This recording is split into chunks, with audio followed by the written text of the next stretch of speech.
जय हिंद दोस्तों, वंदे मातरम। मान लीजिए कि एक लड़का है जिसको विरासत में बाप की मतलब पूरी की पूरी इंडस्ट्री, पूरी की पूरी सल्तनत मिल गई हो। वो सल्तनत जिसके ऊपर कल को वो ही राज करेगा, ऑब्वियस सी बात है।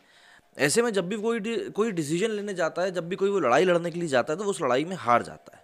कोई भी लड़ाई नहीं जीत पाता, और ये चीज़ करीब 10 से 12 साल, 15 साल, 20 साल तक चलती है कि वो शख्स कोई भी लड़ाई नहीं जीत पाता। बस अपने पिताजी या अपने पूर्वजों की फैलाई हुई विरासत के ऊपर बस बैठा रहता है गद्दी जमा कर। और जो उसके चमचे हैं वो उसके आगे पीछे घूमते हुए उसको बस यही बताते रहते हैं कि नहीं भैया, आप जो कर रहे हो आप बिल्कुल सही कर रहे हो।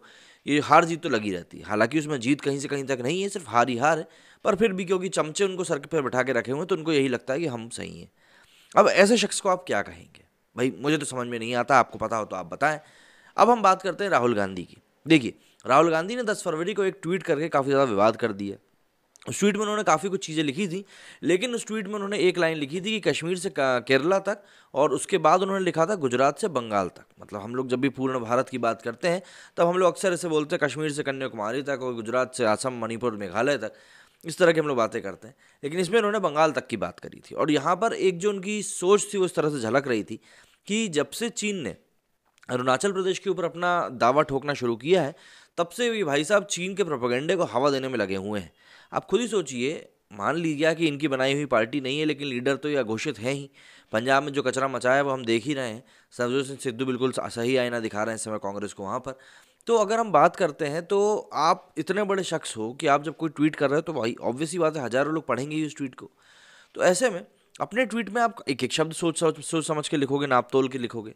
ऐसे में आप अगर लिख रहे हो कि भैया गुजरात से बंगाल तक, तो आपके दिमाग में कुछ तो आया होगा कि मैं चिकन नेक के आगे की बात क्यों नहीं कर रहा हूँ। चिकन नेक अगर आप लोगों को नहीं पता है, तो ये वो छोटा सा हिस्सा है जो कि भारत और आसाम, अगर उसको काट दिया, जैसा कि कई लोग बोलते हैं अगर हम उसको काट देंगे तो भारत आसाम से अलग हो जाएगा, उसके उसके उस तरफ के हिस्से की इन्होंने बात नहीं की। अब उसी के ऊपर काफ़ी ज़्यादा विवाद बढ़ गया है, और अब ये बातें सुनने को आ रही हैं कि इनके खिलाफ आसाम में हज़ारों राजद्रोह के मुकदमे दर्ज होने वाले हैं। असम के कई भाजपा नेता पूर्व कांग्रेस अध्यक्ष राहुल गांधी के खिलाफ लगभग 1000 राजद्रोह के केस दर्ज करवाने की तैयारी में है। ये खबर समाचार एजेंसी एएनआई द्वारा 13 जनवरी को सूत्रों के आधार पर प्रकाशित की गई। ये केस राहुल गांधी के उस ट्वीट के विरोध में दर्ज कराया जा रहा है जिसमें उन्होंने भारत को गुजरात से शुरू होकर बंगाल पर खत्म बताया था। एएनआई द्वारा सूत्रों के आधार पर प्रकाशित खबर में कहा गया कि भाजपा नेताओं का आरोप है कि राहुल गांधी ने वामपंथी चीन के उस दावे को सहमति दे दी है जिसमें वो अरुणाचल प्रदेश को अपना हिस्सा बताते हैं। राहुल गांधी द्वारा ये विवादित ट्वीट 10 फरवरी को किया गया था। उस ट्वीट में राहुल गांधी ने कहा था कि हमारी यूनियन क्षमतावान है, हमारी यूनियन सांस्कृतिक है, हमारी यूनियन विविधता का है, हमारी यूनियन भाषा का है, हमारा यूनियन लोगों का है, हमारा यूनियन प्रदेश का है। कश्मीर से केरल तक और गुजरात से पश्चिम बंगाल तक भारत अपने सभी रंगों के साथ सुंदर है। भारत की भावनाओं का अपमान मत करो। इस ट्वीट के बाद त्रिपुरा के मुख्यमंत्री बिप्तल देव, असम के मुख्यमंत्री हिमंत बिस्व शर्मा और मणिपुर के मुख्यमंत्री एन बीरेन सिंह ने इस पर आपत्ति जताई थी। उन्होंने कहा था कि वायनाड के सांसद ने पूर्वोत्तर के राज्यों को अपना ट्वीट में स्थान नहीं दिया। भाजपा नेताओं का आरोप है कि राहुल गांधी ने पूर्वोत्तर के राज्यों की अनदेखी तब से शुरू की है जब से चीन ने अरुणाचल प्रदेश की मांग उठाई है। जिस दिन राहुल गांधी द्वारा ये विवादित ट्वीट किया गया था, उसी दिन असम के मुख्यमंत्री हेमंत बिस्व शर्मा ने कहा था कि भारत एक यूनियन से कहीं आगे है, एक गौरवशाली राष्ट्र है। भारत को किसी टुकड़े टुकड़े मानसिकता से विकसित नहीं किया जा सकता। आपको राष्ट्र, राष्ट्रीयता और राष्ट्रप्रेम से क्या दिक्कत है? और सुनो, बंगाल के बाहर हम पूर्वोत्तर में भी अस्तित्व में हैं। मतलब उन्होंने अपनी बात रखी थी। त्रिपुरा के मुख्यमंत्री ने गांधी शब्द पर जोर दिया था। उन्होंने राहुल गांधी के पूर्वजों की याद दिलाते हुए बताया कि कैसे उन्होंने पूर्वोत्तर को भुला दिया था। विपल देव ने कहा कि राहुल गांधी के वक्तव्य के आधार पर लगता है कि राहुल गांधी हमारे खूबसूरत पूर्वोत्तर राज्यों को भूल गए। ठीक अपने महान परदादा की तरह उन्होंने हमारे क्षेत्र को गिना ही नहीं। हम भी भारत के गौरवशाली अंग हैं। आपके भूल जाने की वजह यह भी है कि आपकी पार्टी का पूर्वोत्तर से पूरी तरीके से सफाया हो चुका है। मणिपुर के मुख्यमंत्री ने राहुल गांधी के इन शब्दों पर हैरत जताई। उन्होंने सवाल किया कि राहुल गांधी मणिपुर में वोट आखिर कैसे मांग सकते हैं जब वो हमारे भारत में अस्तित्व के बारे में जानते ही नहीं है।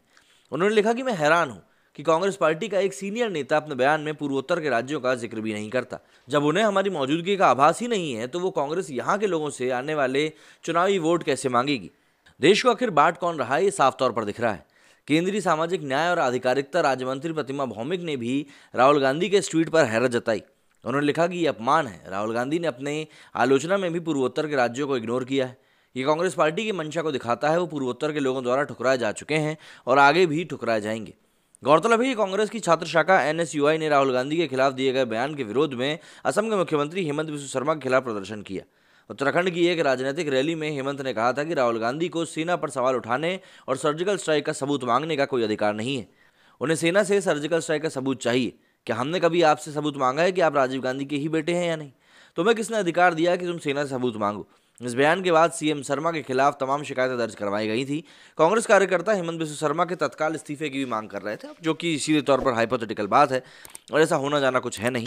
लेकिन ये जो बंगाल तक की बात इन्होंने करी है, इस मामले में ज़रूर राहुल गांधी को हो सकता है कुछ ना कुछ तरीके से भुगतना पड़ जाए, क्योंकि देखिए जिस एरिया से आपकी पार्टी साफ हो चुकी है, ऑब्वियस सी बात है आप उस एरिया के बारे में क्यों ही सोचेंगे। अब हर कोई स्मृति ईरानी की तरह होता तो है नहीं कि हारने के बाद भी वहाँ पर इतना काम करे कि अगले चुनाव में जीत जाए, और वहाँ पर जमे जमा इंसान को भगकर कहाँ जाना पड़े, वायनाड जाना पड़े। भाई कहीं से तो जीते, मतलब सीधा सा ये, क्योंकि अपने दम पर तो ये कुछ जीत पा नहीं रहे हैं। नरेंद्र मोदी से लोहा लेने की बात करते हैं, जो खुद कितने ही बार सीएम रह चुके हैं, उसके बाद पीएम 2 बार हो गए हैं। मतलब आप काबिलियत की अगर ऑन पेपर बात करेंगे ना, तो शायद ऑफिस में घुस भी ना पाए। मेरे स्टूडेंट फिलहाल इतना ही। जय हिंद, जय भारत।